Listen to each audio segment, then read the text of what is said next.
Welcome, everyone. It's so good to have you with us for our On the Brink of Death series. We are going for the next 5 weeks into experiences with our dear guest speaker, Sacinandana Swami, of life-threatening times in his life and trying to mine the jewels of realization that he's gained from those very intense experiences so that we ourselves can gain without having to go through them, that we can experience the real self even in if we can experience the real self even in such extreme situations as Maharaj or as Sacinandana Swami has, that is very encouraging and important for us all in our everyday life. And this is part of a larger program called Remembering Who We Are, which we run weekly at this same time on Wednesdays from 12 to 12:45 Eastern Time. This is going to run until 1 p.m. Eastern Time, and then Sacinandana Swami will stay after to answer any questions for another half an hour. So he will speak. Sorry, if we can all just mute, that will be very, very helpful. Thank you. So the format is for today and also for next week, we'll have a change of format going after that in the third session. But for this week and for next, Sacinandana Swami will speak what his experience was for about 45 minutes or more. And then with any remaining time, we'll have some questions. And then again, at the hour, the program will officially close, but you're most welcome. We invite you to stay back with us for more questions. And as Sacinandana Swami is speaking, please feel free to share questions that you have for him. And you can direct message Michael with any questions. So Michael will be fielding your questions. Thank you for waving to us. Share with him. And then I will ask on your behalf. This is also the 2-year anniversary of the Remembering Who We Are program. We wanted to celebrate by offering you this gift of the presence of Sacinandana Swami. It is a program that was born out of the pandemic, wanting to give back to our Upbuild community and feeling like there was no better way than by really experiencing that we are not this mind, we are not this body, and we are not the ego of who we think we should be. We are the real self. We are the soul. And cultivating that awareness, that consciousness, and that practice in community together, in Sangha, or in the company of like-minded individuals is so powerful. And over the last couple of years, we were just speaking about this morning, how amazing the effect has been for each of us on the Upbuild team, and also just observing those of you who have been able to travel with us. We're also really excited to have some of you that have not been with us or have not been with us as much, and we're very grateful that you take the time. So good, just a word on the culture. We are asking to create the most intentional and spirited culture. We have 3 principles: full-hearted participation. So please kindly give your undivided attention. We really want your full presence. And if you have the option to put your video on and keep your video on, that goes a long way. We've seen for you and for everybody else, your presence affects all of us, and we will gain the most by being most full-hearted in that way. We also are creating a very safe and sacred space here, so respect is needed. Please be respectful to each other. And lastly, determination. Why determination? Because we don't want what comes from today to stay in today. We want to bring it further. We want to bring it into our lives, to internalize the teachings that we're going to receive. And that means we need to set that intention that I don't want this to be forgotten or for this to be, oh, cool, that was a really nice experience. I want to live what I am hearing about. So please, determination is needed. Finally, a word about our esteemed speaker, Sacinandana Swami. He has been a bhakti practitioner. Bhakti yoga is the tradition for more than 50 years now, and he's been traveling around the world and sharing his wisdom. He's written several books. He is an amazing kirtan singer. For those of you who are familiar with the yoga scene or the culture of kirtan, sacred music, and he is very steeped in meditation and sharing the practice of meditation. So we're very blessed to have him. He's also my guru. And I always feel on a personal level, what an honor, what a privilege to share the best thing that I have with all of you. And we are grateful for his presence and for yours. So with that, I will turn it over to you, Sacinandana Swami. Thank you very, very much. I'm delighted to be with you again. There was, I think, a whole year in between our last session and today's session. A year in which you all as a community have interacted, deepened and digested the subjects and studied further on the subject of seeing what lessons we can actually glean or extract from this, let us call him the Great Reaper, the end of all human endeavors, the death.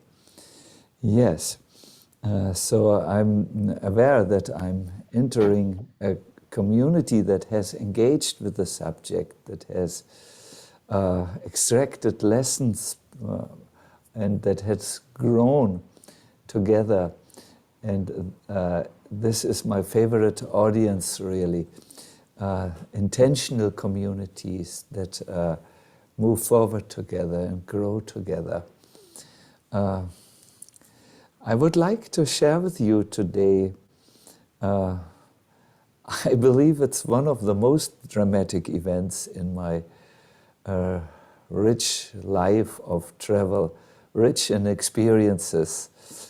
When you travel all over Asia, and also to Russia and all these countries, you will be challenged to come to your limits and to cross the limits also. So, yes, I've looked many times into the eyes of my possible physical extinction and learned a lot, and today I would like to share one of these lessons with all of you. But let me say some prayers, as it's customarily done, to just bring us all to a space where listening with 4 ears will be possible, or 2 ears are just hearing. The 3rd ear will hear and reflect, and maybe the 4th function, which we want to spring alive, is to think how this will be useful for my life. Namo Vishnu Padaya Krishna Prashtaya Bhutale Srimate Bhakti Vedanta Swami Niti Namine Namaste Saraswati Deve Gauravani Pracharine Nirvishesha Shunyavadi Paskatya Deshatarine Sri Krishna Chaitanya Prabhu Nityananda Shri Advaita Gadadhara Shivashadi Gaur Bhakta Vrinda Hare Krishna Krishna Krishna Hare Hare Hare Rama Hare Rama Rama Rama Hare Hare.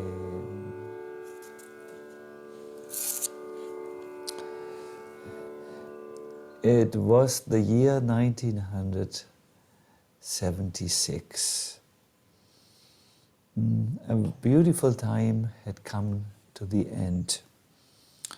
With a group of monks, I had traveled through the length and breadth of India with a simple program. Throughout the day, we would go to wealthy people and collect grains and money to buy vegetables. And then we would cook these things which we had obtained throughout the day into huge pots. They were even bigger than 2 bathing tubs in volume, and we would invite villages and townships for a spiritual evening. We would sing, we would discuss from the Bhagavad Gita, and we would distribute huge quantities, bathing tubs full of deliciously cooked food. We had gone throughout the North Indian region up to Kashmir, and we had been tremendously, let us say, well received. I remember especially that villages asked us to leave 1 or 2 monks in the village and school their children. We were even offered big buildings, or in the village are not so big buildings, but good size buildings for the education. And we felt very privileged to just be helpful spiritually and also take care of posterity by training children. But the carnet of one of our buses had expired. Carnet is a French expression for a visa of a bus. There must be, it's a permit which allows a foreign vehicle to stay for a certain amount of time, and then it has to leave the country and renew the permit. So we had to move out, and since the buses, this particular bus was a little old, we thought to make the journey to Germany, buy a new bus, get a longer visa or permission to import this bus to India and stay on. Anyway, so I was a little sad because now a very technical part had to come after all this teaching the Bhagavad Gita, singing, holding spiritual events, being so welcomed. I had to now go on a bus and think about permits and money to buy a new bus. We were poor at that time, so we invited young people who had spent their time in India to come on the bus for and we would go with them from India through Pakistan, Afghanistan, Persia to Istanbul for $50. That was so cheap. But we just, monks are not interested in profit. They're interested to just survive so that they can keep their activities alive. On our journey, we came to Kabul in Afghanistan, and there had been an unfortunate incident, actually twice. Some of the young people had taken the opportunity to take with them, how would you say, hashish, which we did not know. And twice at the borders there was a big conflict because, and we said, please don't bring the whole bus in danger just because you have this attachment. But they had not followed, and we therefore we suspected a few people to have these things, and we said, well, this gets too dangerous for us, and we are monks, so we said, here's your money back, please find other ways to travel to Istanbul. There was also an invitation. The invitation had come from a Hindu minority, and they had said to us that if we can please give schooling or training to their children. And we thought this invitation is very good, so let us stay in Kabul as long as it is possible, and then continue our travel. So there were two reasons why we discontinued journeying or traveling.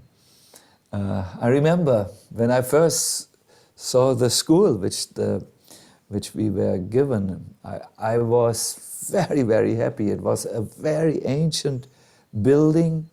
There were many big rooms and many, many children who were interested to learn from the monks. They had their teachers, I think 4 or 5, not more. But we were now training them in the English language. You will smile because my English is a little Germanized, but still it was better than no English. So I was training or giving education in the English language and drawing. And was there something else? Yes, yoga. I gave training in the Surya Namaskar, the sun salutations, for the children. And I must say I enjoyed it very much for a change, because I had been always teaching grown-ups, but now it was children. And I was very happy to do it. Soon our presence was taken notice of by the University of Kabul, and I was invited to present also Bhagavad Gita. They were very tolerant, inquisitive. I felt very happy, and some of the professors then recommended us to their friends, and we were soon part of social gatherings in Kabul. I remember we went to marriage ceremonies where the whole place was really filled, maybe 500 guests. It's different than a Western marriage. And often also of the Islamic faith. Now, our presence was felt. And the months of Ramadan came. I don't know if you know, Ramadan is 40 days where the pious people fast all day. They will eat only after sunset and fast again from the next sunrise to the sunset. And often they become hungry and easily irritated, especially because they are so hungry in the evening, and then they eat sometimes very rich food, which is not good when you fast and you want to be peaceful. As we walked through Kabul, I did not go in my monk's dress. I was dressing in contemporary clothing. I started to see that the atmosphere changed. It was very subtle. I couldn't really name it, but the people who looked so friendly at us looked with some apprehension, and even the friends which we had made, I mean, friends is maybe not the right word, but you know, the shops where we had brought this beautiful flat bread and so on, the owners started to behave differently. The next thing I noticed is this uncanny feeling of being shadowed. I don't know if this is a proper English word. It means people, at least it's a German word, where people follow you, but you don't see them. They spy you out. And like, I would feel some staring in the back, then I would turn around and I just saw someone disappearing in a shop. This became more and more pronounced, so that finally I said to our hosts, something is brewing up. I don't want to go any longer into the streets alone, and I fear I will cancel all my outside engagements, no more university, no more outside invitations. I would just like to stay in the compound of the Asamayi school. Where did we stay? That's important. Well, we stayed in our bus. We had refurnished it so that we could live there. We could sleep there, we could work in there, read, write, prepare the classes. We could cook in there. We took our bath in there. There was a little compartment, isolated for taking showers. We had a pump outside.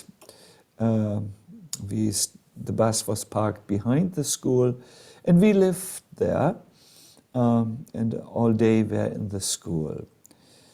I was not comfortable any longer. I said, I just feel something is brewing. Please give us protection. And that's when Yoshi came in our life. Who's Yoshi? Yoshi was a man who looked like a bear. Once I counted the toes on his feet. They were hairy feet. Often he was barefoot. It was 6 toes.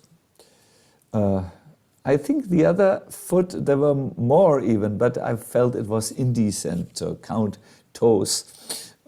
His hands were big like plates.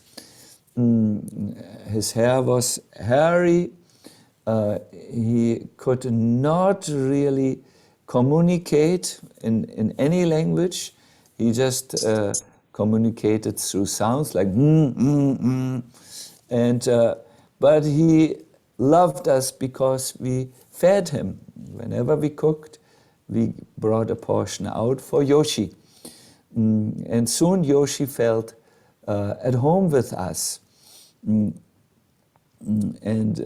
Yes, he was our bodyguard. There were a few other incidences, and I was already psychologically a little, yearning. Okay, I'm doing now the schooling. Yes, one part of me enjoys training the children, but this will not have a lot of future because we have to go on.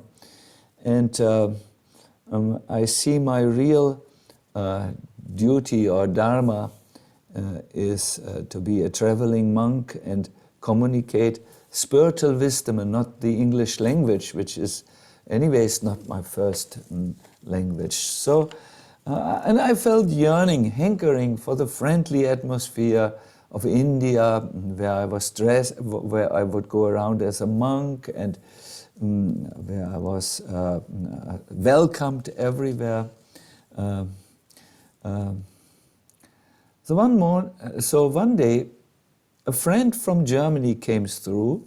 He had been a student of the painter in Vienna, Hundertwasser. Maybe some of you know. It's a very well-known artist. Haribas, do you know, anyone knows Hundertwasser? You have heard about him? No, everyone looks at me and doesn't know Hundertwasser. Okay, no problem. You don't... Karen is raising her hand. Okay, okay.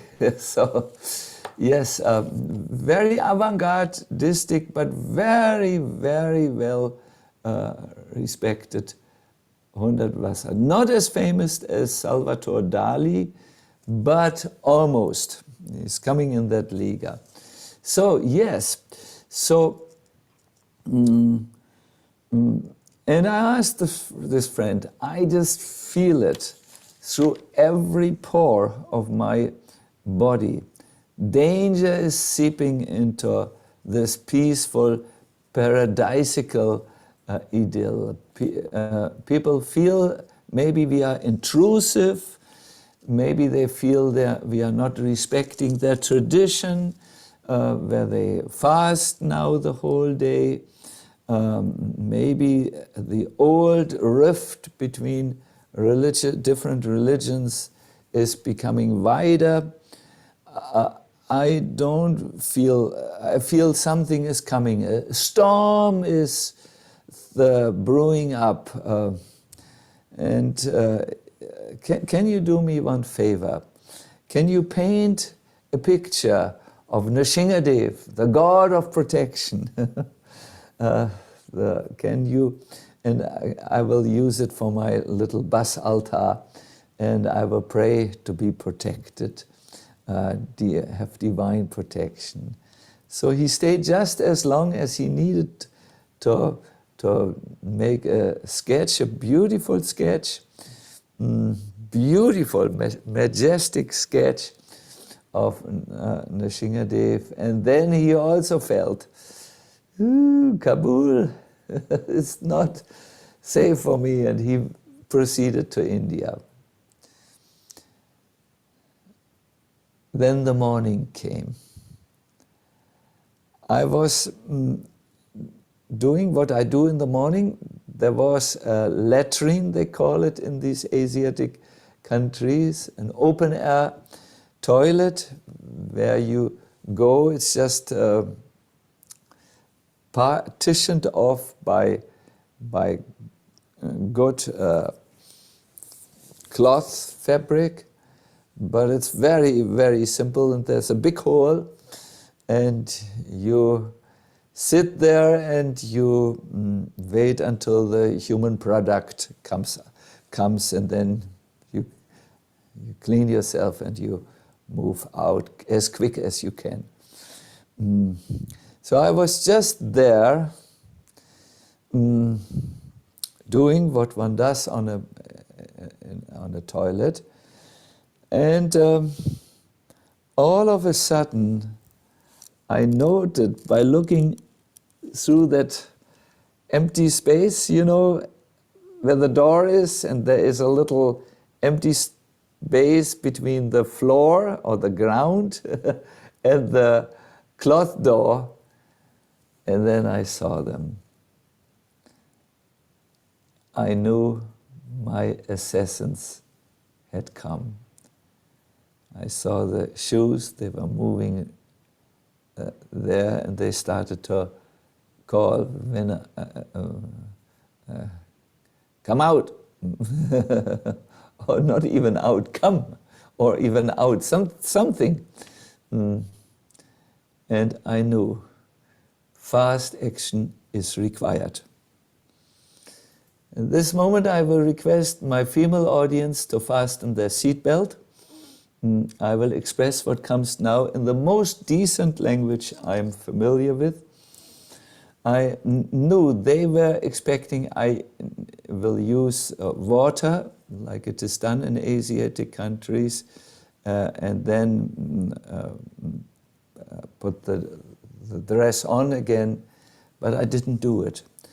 I yelled as loud as I could, and I went and ran to increase the shock moment without pants out of this little cloth compartment, and they were, you know, also religious people. So when they saw me in this unusual dress, they were shocked at the moment, especially because I didn't stop to yell as one possessed. And I knew I only have this surprise moment, which is maybe, I don't know how long, 20 seconds, 10 seconds, to save my life. At that moment, the first knife flew at me. It just slit open my shirt and made cut my arm, but did not stick in the arm. It just, I was bleeding profusely, but I ran and ran and ran, and I yelled only one name. I didn't yell Krishna. I didn't yell Rama. I didn't yell Govinda, because I was so frightened. These 6 feet, I remember. It was 3 or 4 people ran after me, and after this one knife, I knew they were meaning to, I knew for certain they were meaning to take my life. They were hired assassins. So I did not yell Krishna, not Govinda, not Rama. I yelled, Yoshi! The bear-like person. I had given him the name Yoshi, remembering Yeti the snowman. Yoshi, and somehow Yoshi, it was still in the morning, he had rested in the shade of the bus. He heard me and he came.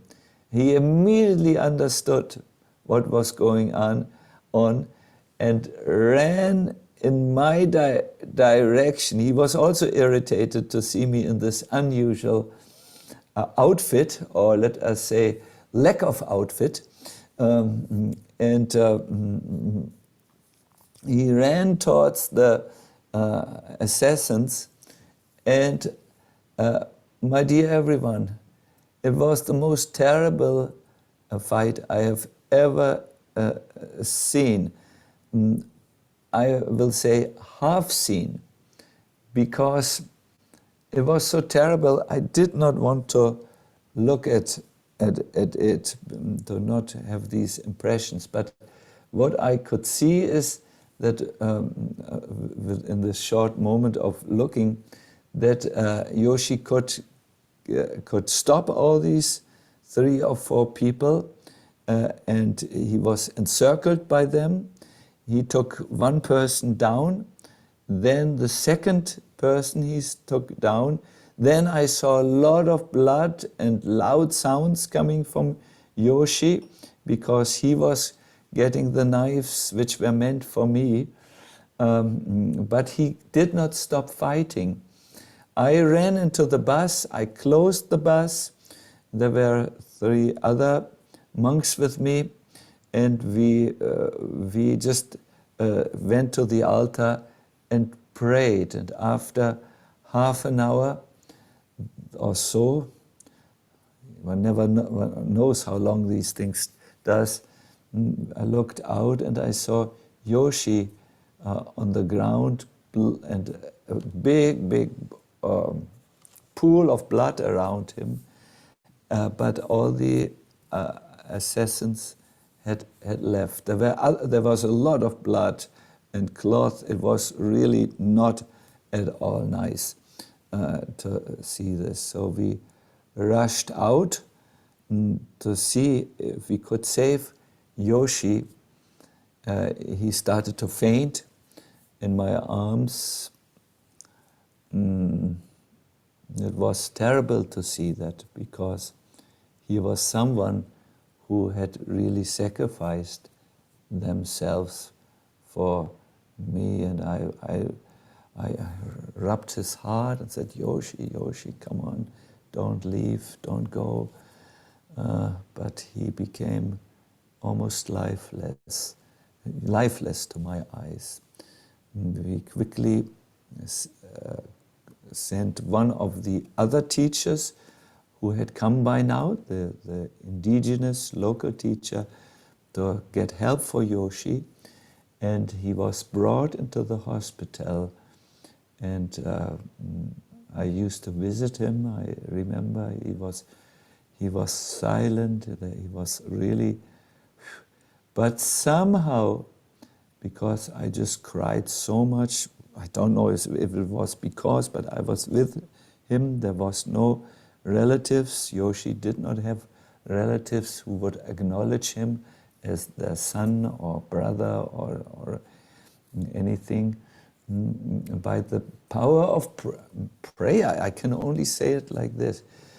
Yoshi came back to life.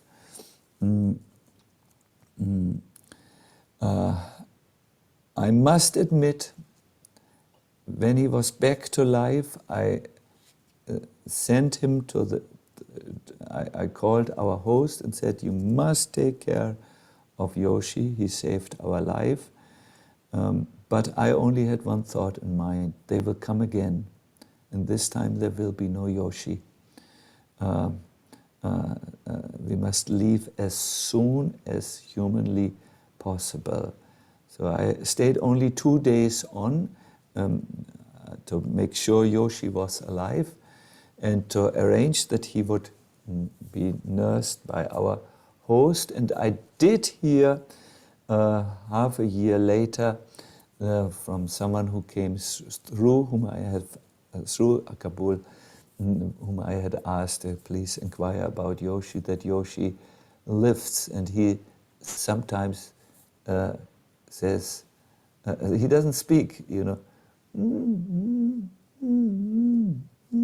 and people think he is asking for me where I am and when I will come back. Yoshi, very good heart, very good man.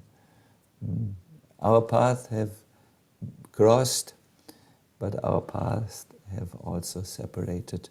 I do not know where Yoshi is now, because I can't communicate, I can't send him a letter, I can't speak to him, I can only love him and give him food. This I would do till the end of my life. He's Yoshi, very good man, very good heart. Yeah, so we left Kabul very quickly,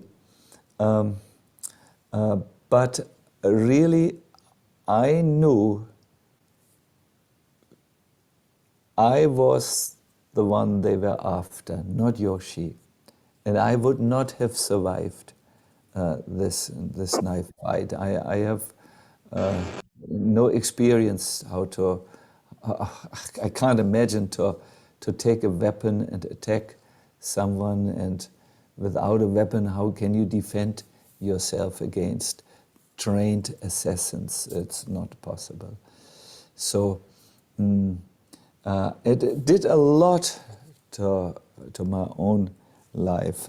I reflected two things. I first thought, well, the world is a dangerous place where danger is there at every step. The paradise can change into a very threatening situation.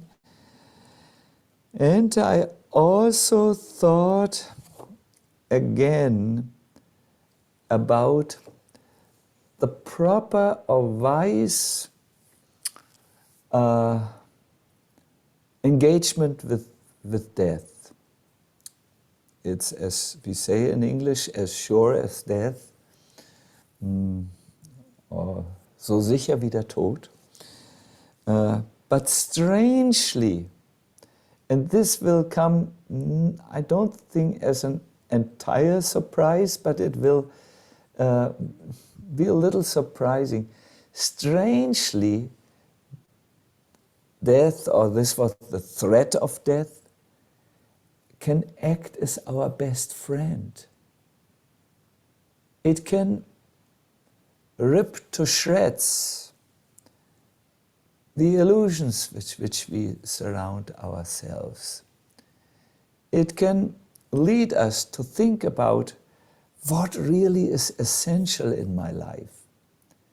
And it can really act as a great teacher, a motivating teacher that sets us on the right path. I have with me a quotation which I think you might have heard many times. It's from Steve Jobs, the co-founder and former CEO of Apple Computer and Pixar. And he put it in so nicely. I like to think that he took up a Bhagavad Gita when he was a dishwasher at the Boston Hare Krishna temple. That's in his autobiography, you can see. So he says, remembering that I'll be dead soon is the most important tool I have ever encountered to help me make the big choices in life. Because almost everything, all external expectations, all pride, all fear of embarrassment or failure, these things just fall away in the face of death, leaving only what is truly important. Remembering that you are going to die is the best way I know to avoid the trap of thinking you have something to lose. You are already naked. There is no reason not to follow your heart. A beautiful say, yes, in the face of death, you have to ask yourself the question, what is essential in my life? And exactly this question I would like to now bring to life in your own life.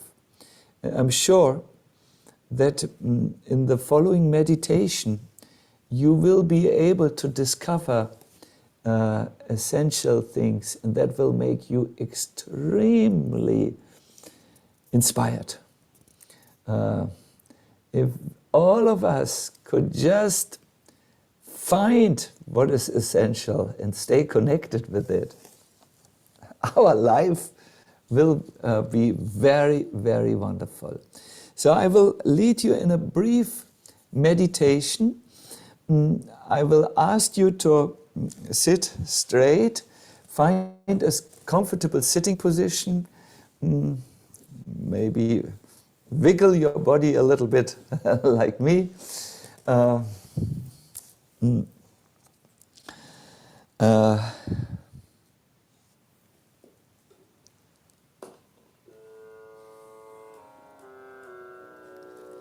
May I just make a little sound check with our, is it good enough? Do you hear in the background this soothing sound? Good, good.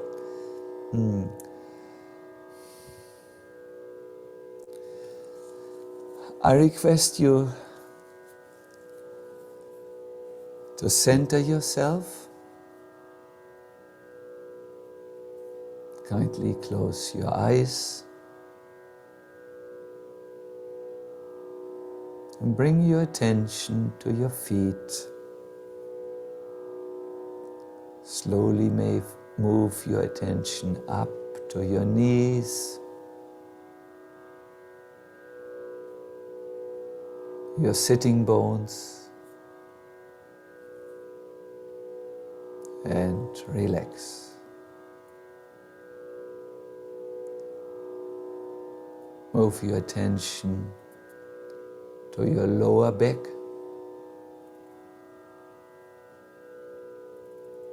your upper back, and try to relax. Just you can meditate about weight, the feeling of weight. These things have weight. They are pulling towards the ground. Move your attention to your chest and to your abdomen, your belly, and relax. Your shoulders, upper arms, elbows, hands. Please relax.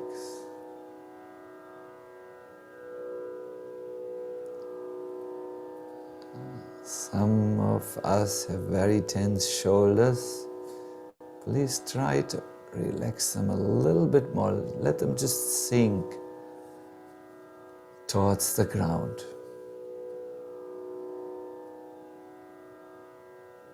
Move to the back of your neck,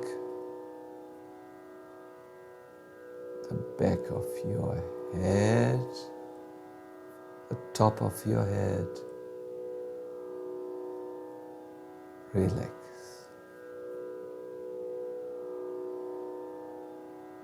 Now relax your forehead,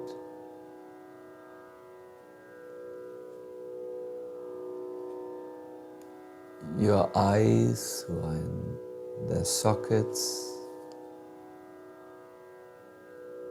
and the many facial muscles.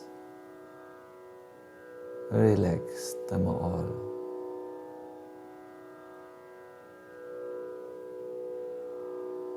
Now, the inside of your mouth, the tongue, your jaw.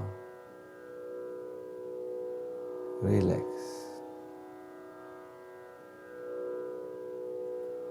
Appreciate for a moment how relaxed you are, how calm. Now, focus your attention on your breathing.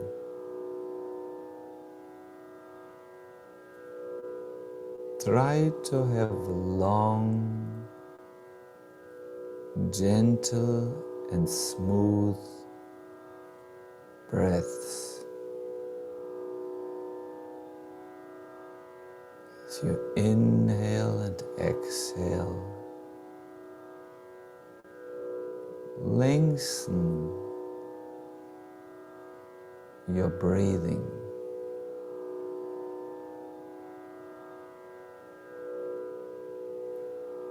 Let's do this for a few moments. Just long, gentle and smooth in and exhalations.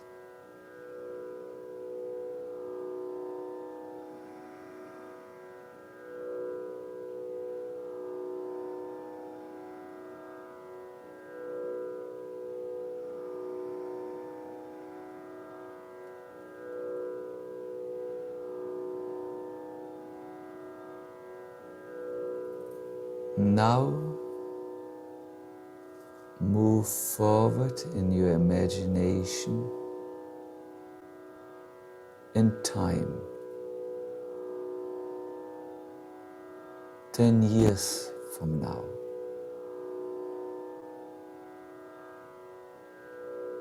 Where are you?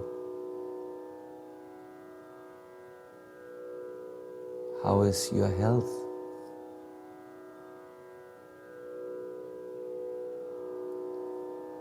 Who are the people who are still close to you?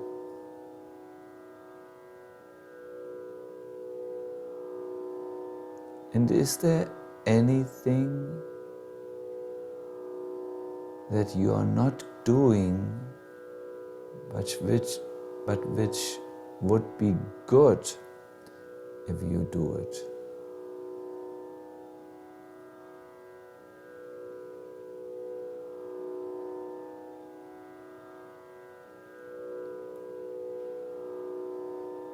Let us move forward in time. 10 more years.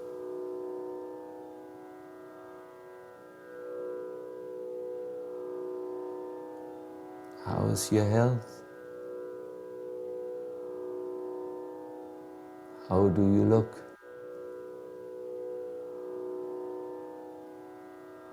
Who are the people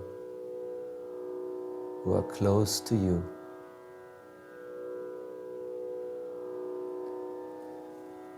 And is there anything which you are not doing which would be good if you would do it?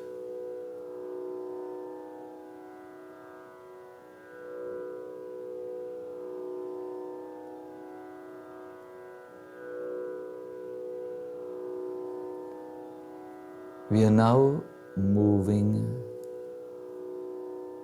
ahead. Some of us move significantly ahead, others not so much. We are coming to the day of our departure from this world. We lie in a bed.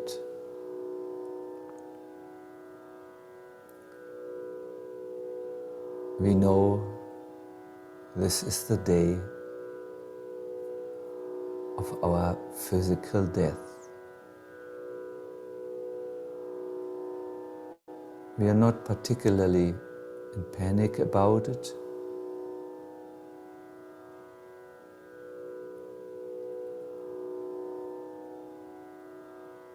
We are curious what will come.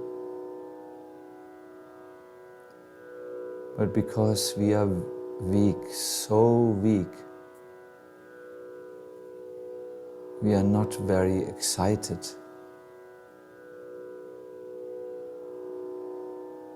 There are people around the bed. Do you recognize some faces? One face?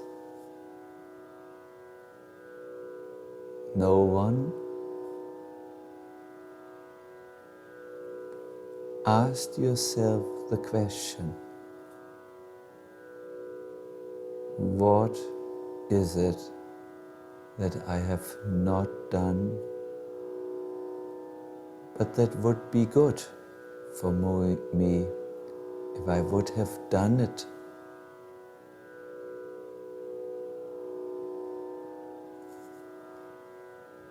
You feel a gentle pull. It pulls you out of the body, out of the bed. For a moment you look at your body, your old body, from up, and then something gently but strongly pulls you on. You move up and up. Oh, there's the earth.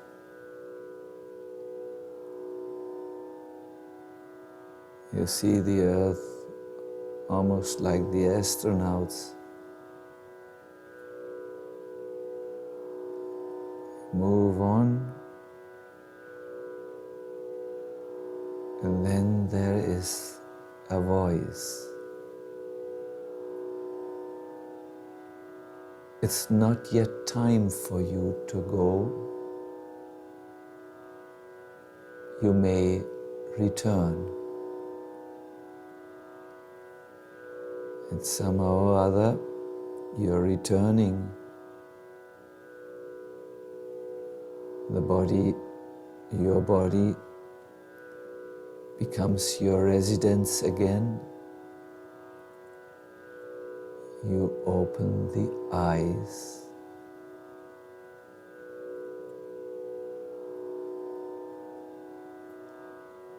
The room is empty. And a question comes to you. Is there anything that I have not yet done or said that I should have been doing, that should have been done by me or said by me?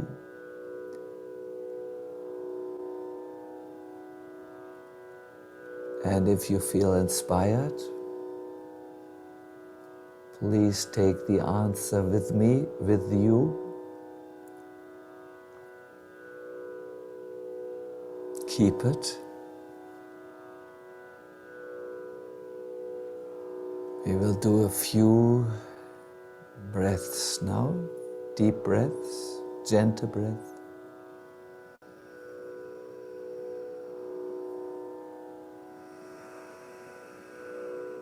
Slow and gentle, life-giving breaths.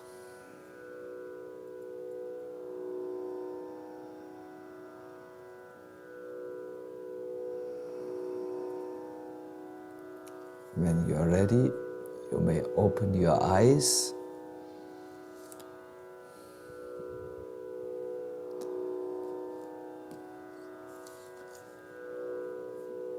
And come back to room awareness.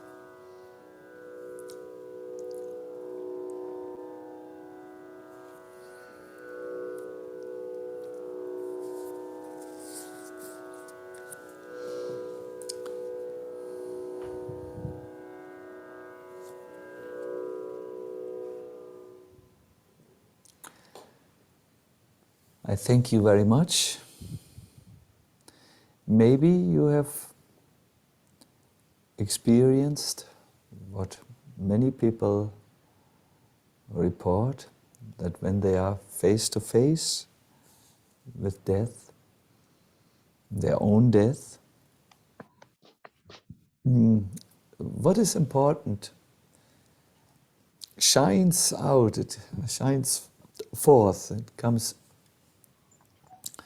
from a subconscious area where we have maybe put it and covered it with piles of earth.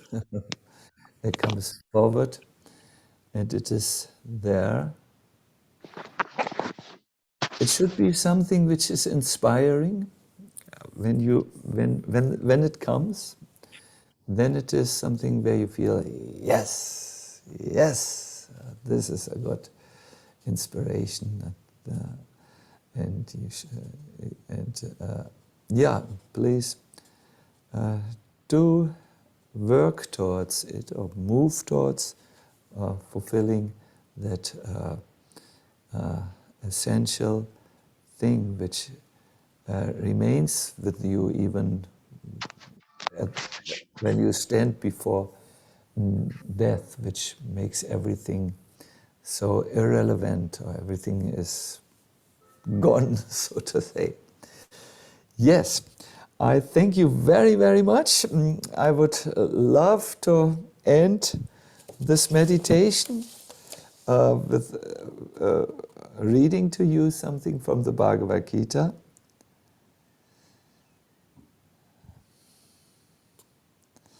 The soul exists forever in the present. It has no birth, and it also has no death. The soul is the oldest, without beginning or end, and it does not perish when the body perishes.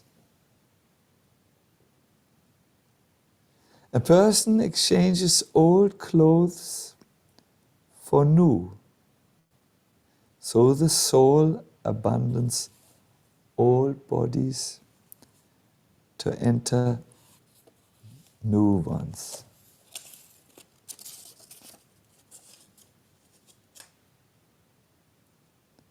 The soul is everlasting, unchangeable and immovable, staying eternally the same. It is said that the soul is invisible, inconceivable and unchangeable. Knowing this, you should not lament whatever it is that comes. Wonderful, these eternal words of Krishna in the Bhagavad Gita. So I thank you very much. And I am only 2 minutes over my time. I can't believe it. But I do know that some of you have to go. I should give it over to our Hari Prasad, who will move us on now and tell us what we will do from now on. Thank you so much, Sacinandana Swami. That was a very powerful journey that you took us on, and then an additional journey in the meditation. It was very moving on both accounts. Deeply, deeply appreciated. And thank you, everyone who has stayed with us. We're so grateful for your presence, and we hope that these teachings will stay with you very, very deeply. So we will let you go if you need to move on. Please come back next week. We will be very, very eager to have you for the next part, the next episode of On the Brink of Death with Sacinandana Swami, where he'll take us into another experience of a life-threatening situation. And for those of you who can stay, please kindly share your questions with us, and we'll soak up the answers right away. Thank you very, very much. Good. So I think, Michael, we can move to the questions. Okay, I'm hearing that we don't have any questions. So maybe we can take a moment to just think if there's something that you would want to ask, or something you would want to express.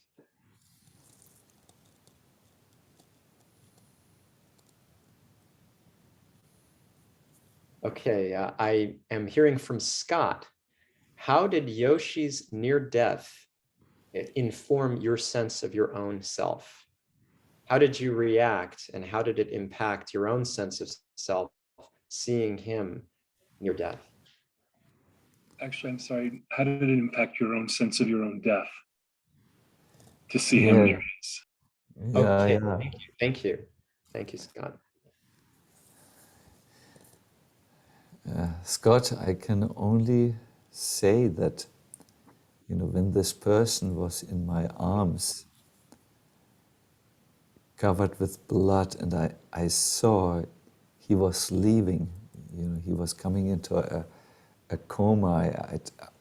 I frantically massaged his heart. I also, although I didn't know how to do this, I tried to resuscitate him. Is that the English word, with some breathing? But I don't know how to do it. But Yoshi, stay with us, stay with us. But he was going. And Scott, I loved Yoshi somehow. I do not know why I loved this man so much. Maybe because he was extra lovable, because he seemed to have a special situation. He couldn't talk, he couldn't. But he gave so much to us. He was always there. He ate our food. He was so grateful for every food, and he came for more. And he could eat like anything, huge proportions, and we were glad to supply because a relationship developed. I guess when you serve someone, and he served us, the person who is served feels grateful. Yeah, so you asked how this impacted my own sense of death. I saw what the process of death. And yes, I have given many seminars at the universities. My title always was, "There is no death." But now, when death came and took my Yoshi away, it was very heavy, and I remembered the words of my father. See, my father has been fighting against the Red Army, as it was called, and he had seen many, many, many of his comrades die, and he had told me that whenever someone who was close to him left, it was just a reminder that one day he will also die like this. It could be any moment, in fact, because they were on a war field, and the grenades and all these weapons exploded left and right, and he told me that after some time he had lost his fear entirely. Death had become something he learned to live with. It was not something extraordinary. It came to him as something expected. My father was at that time struggling for his faith, but he told me he remembered Saint Francis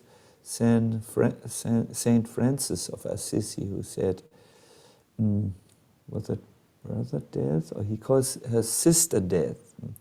"You last friend, come and take me." I didn't have this reaction because I had not seen so many deaths like my father. For me, the death of Yoshi was just nerve-wracking because I felt guilty for his death. I had called him to his death. I had run. Yes, I was desperate, but I had called his name and woken him. He was in the shade of the bus. The assassins had not come for him, they had come for me. I felt very guilty, very, what have I done? Yoshi is so, and I felt, like a compassionate person feels. I said, please, don't take him, don't take him. I will become a good person, I will improve. I think in American English you would say, I will step up my game, I will improve, and I try to make a deal with God. If I become good, you please save Yoshi. Like this. I cannot say anything. This feeling was so overwhelming, feeling of gratitude, feeling of guilt perhaps, that I personally thought about this. I was overwhelmed, and for a little while I thought, yes, this is what will come to all of us. But that was, in this case, and you have asked very specifically, I was overwhelmed with great gratitude. In general, I've seen many deaths by now, and I have been there to help people at this last moment to stay fixed or stable in their consciousness and not become overwhelmed by anxiety and fear. My present attitude is, yes, I have to learn to live with death. I have to not suppress the idea of death as if I will not die. In fact, I should prepare myself for this this test, the stepping stone for eternity, so to say. And I'm thinking personally, death is, I would say, in the words of Stephen Jobs, I don't want to repeat him verbatim, because these are his words, but death is a constant presence in my life.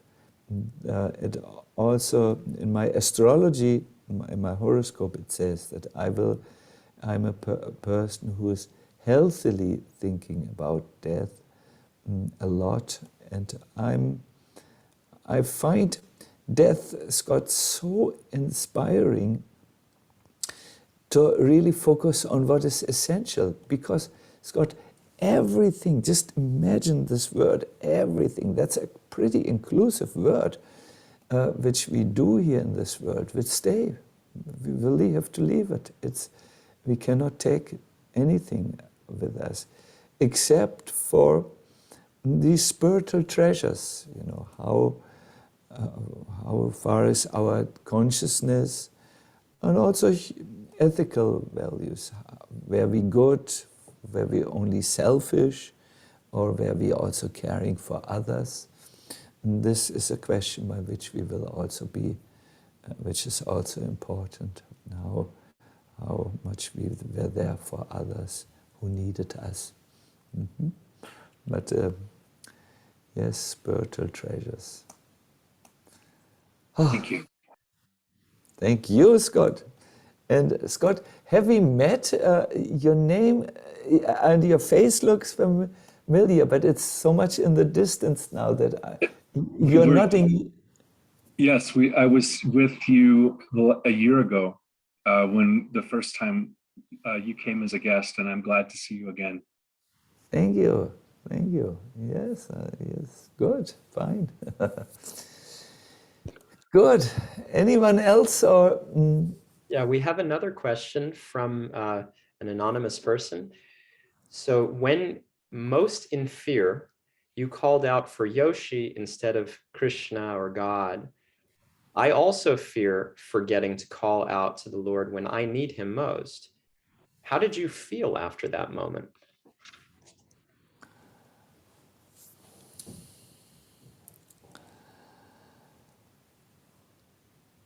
I felt two things.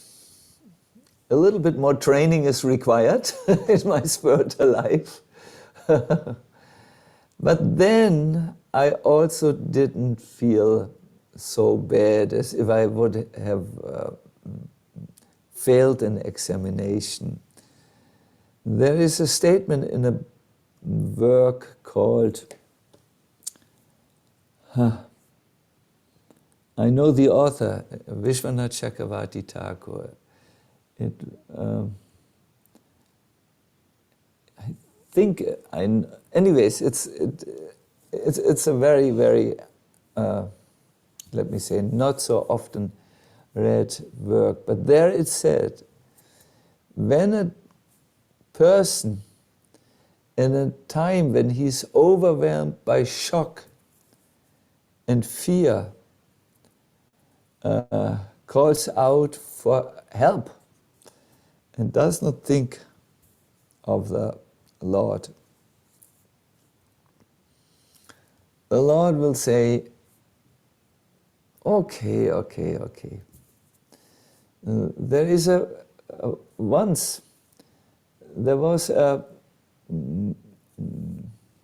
old man who approached a great teacher, Ramanujacharya, with this question: what if I, at my last moment, forget about God? Where will I go? What will be my further destination? So Ramanuja, this teacher, looked at the man. This was a person who had a very good spiritual practice. But he thought maybe he has seen that one of his friends was overwhelmed by fear at the moment of death, and now he's worried if this will happen to him and what will be his further destination, since it says what you think of at the moment of death, that's your next destination. So Ramanuja said, oh, I can't give you an answer here. This is a little complex, because in your life I can see you're a very good spiritual person, but I don't know. I will ask.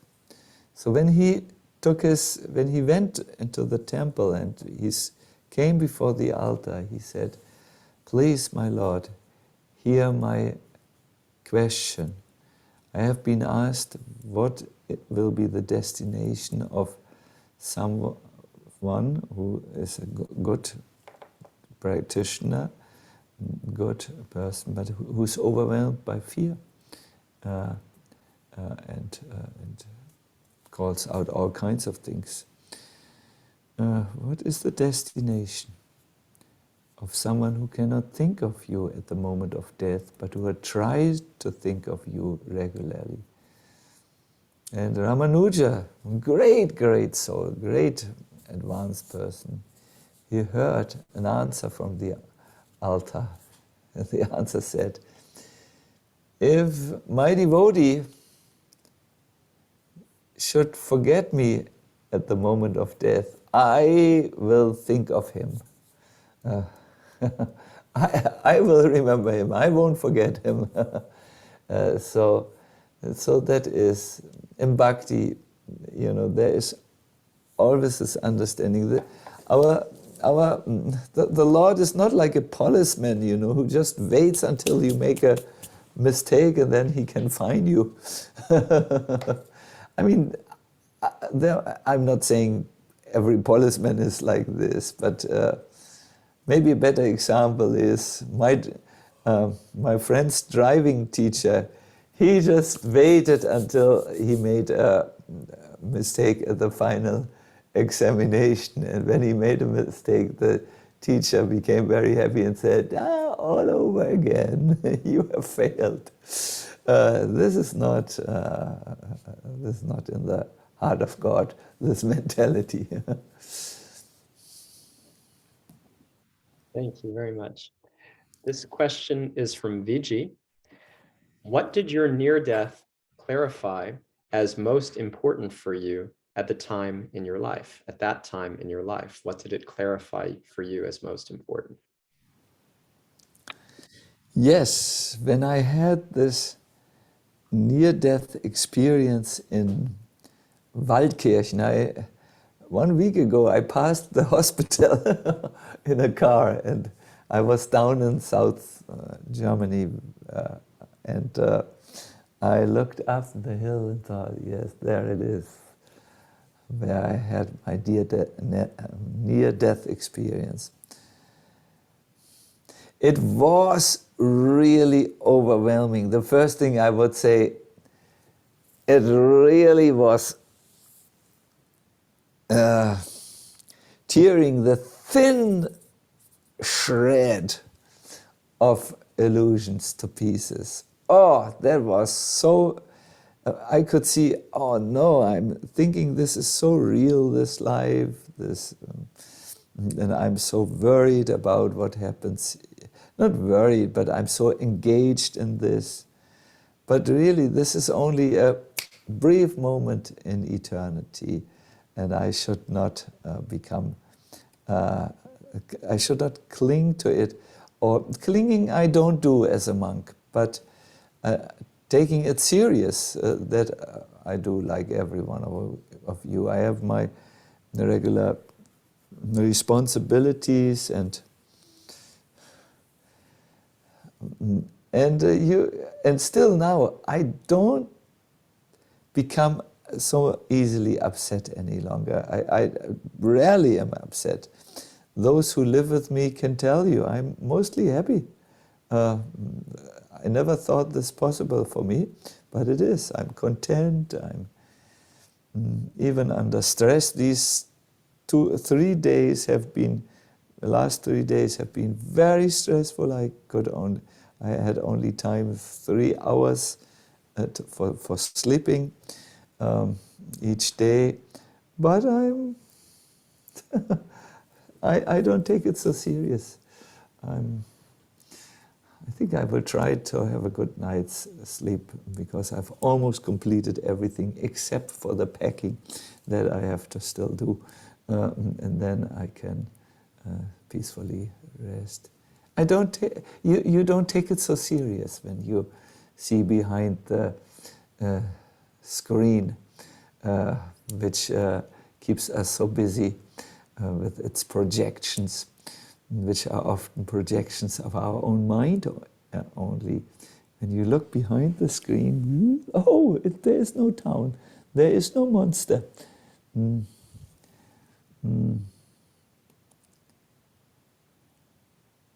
There's an interesting psychological finding. It's about framing. The finding says when you frame an experience in a different way, the experience all of a sudden becomes totally different. And he gives an example which he has seen or experienced, I don't know.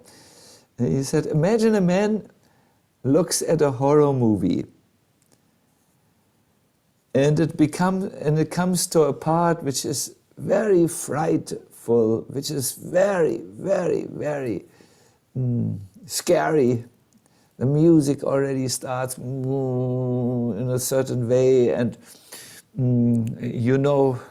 soon the most horrible scene will come before your eyes, and you're getting ready, and you're emotionally very drawn in. So at that moment, someone comes into the room, switches on the light, and asks, do you know where I left my mobile telephone?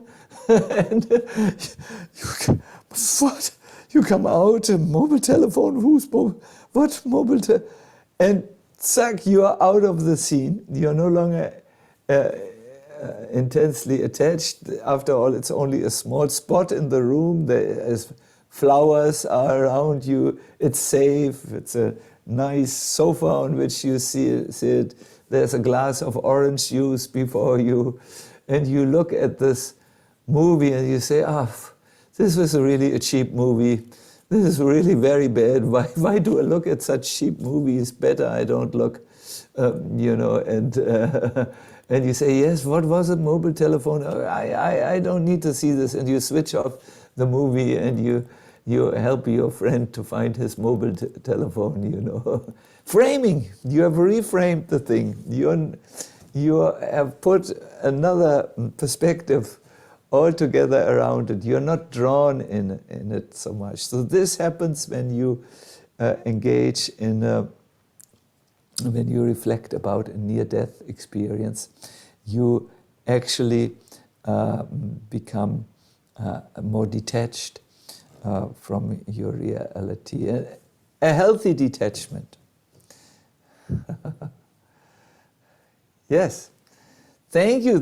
You all ask such excellent questions. Really, I know I still am in debt to many of you. There is a bulk of questions which we could not answer, and I hear there will be opportunity. I'm looking now at the time, and I think it will be good if we. What should we do? I think it's good if you round it up. Yes. And pack everything together, tighten a string around it, and I then. was just going to ask if there's anything that you would want to share in closing, and then I will bid everyone farewell. In closing, I would like to say it is an honor for me to be on this call, because these are really existential questions. And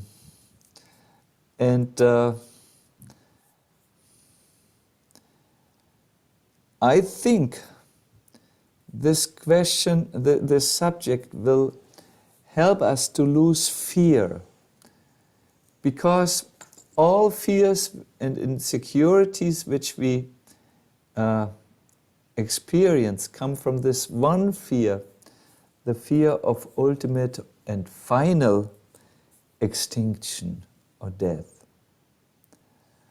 I will end with a German fairy tale that can be told in 2 minutes or 3 minutes. There was once a scholar who came to a town.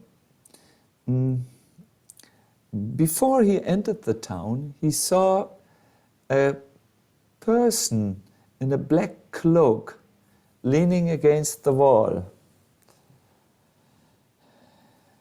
The person caught his eyes, and the scholar came close and said, "May I ask who you are?" The person put the hood a little back, and the scholar looked into the big open eyes of a skull. "I'm Death," said the person. "I've come to take 500 people out of this town within this month." Said the scholar. I didn't want to disturb, and he runs into the town, right on the marketplace, and he shouts, "People, people, come! I saw at the gate of your town Death personified, who said he would take this coming months 500 people out of the town." People came around and asked him to repeat his message, and he repeated, "Death is outside, and he will take 500 within this month. 500 of you." So 1 month passed, and the scholar came out. He was very upset. He came to this gate of the town. He looked, and yes, there was again this figure with the hoodie, I think you say, and then a cloak. Is this right? A cloak? And the scholar said to him, "You cheated. You said you would take 500 people, but in reality 5,000 people died." "Oh, no, said Death. I took 500. You are responsible for the other 4,500, because they were not taken by me. They were taken by fear. And you had generated this fear. My dear everyone, there is no death. But what is fear of death.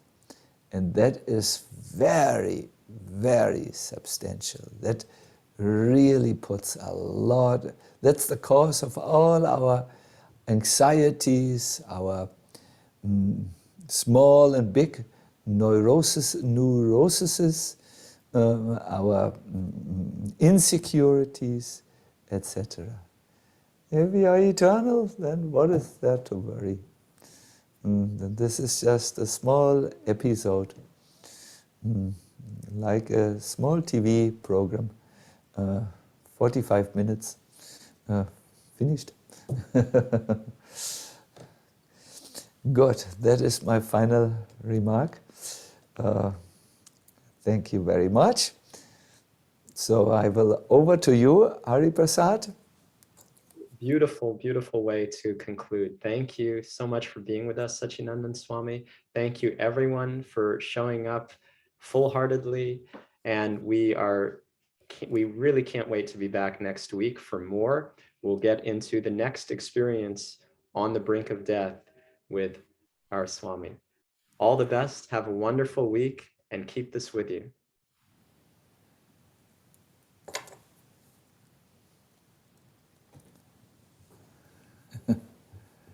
Bye-bye. See you next week, if possible.